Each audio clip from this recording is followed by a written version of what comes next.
கரூர் அசம்பாவிதம் குறித்து பிரேமலதா விஜயகாந்த் பரபரப்பு தகவல்கள். தவிக தலைவர் விஜய் பரப்புரை நடத்தின கரூர் பகுதியில் 40க்கும் மேற்பட்ட பொதுமக்கள் உயிரிழந்த சம்பவம் சோகத்தையும் அதிர்ச்சியும் ஏற்படுத்தியிருக்கு. அந்த சுற்று வட்டார பகுதி மரண ஓலத்தால மையான பூமியா காட்சியளிக்குது. இந்த நிலையில தேமுதிக பொதுச் செயலாளர் பிரேமலதா விஜயகாந்த் செய்தியாளர்கள் சந்திப்புல அனல் பறக்கிற வகையில பேசியிருக்காங்க.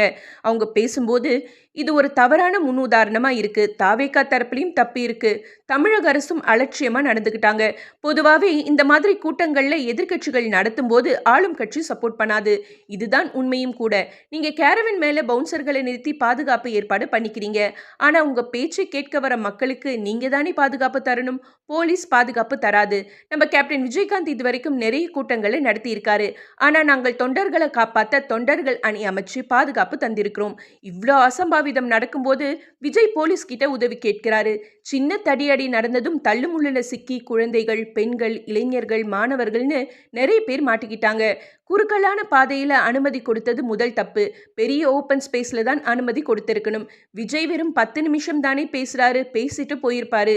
ஆனா இந்த கொடூர சம்பவத்துக்கு யார் பொறுப்பு அப்படிங்கிறது இப்ப அமைக்கப்பட்டு இருக்கிற ஆணையம் மூலமா கண்டிப்பா வெளிச்சத்துக்கு வரணும்னு நான் நம்புறேன்னு கொதிச்சு போய் பேசினாங்க பிரேமலதா விஜயகாந்த்.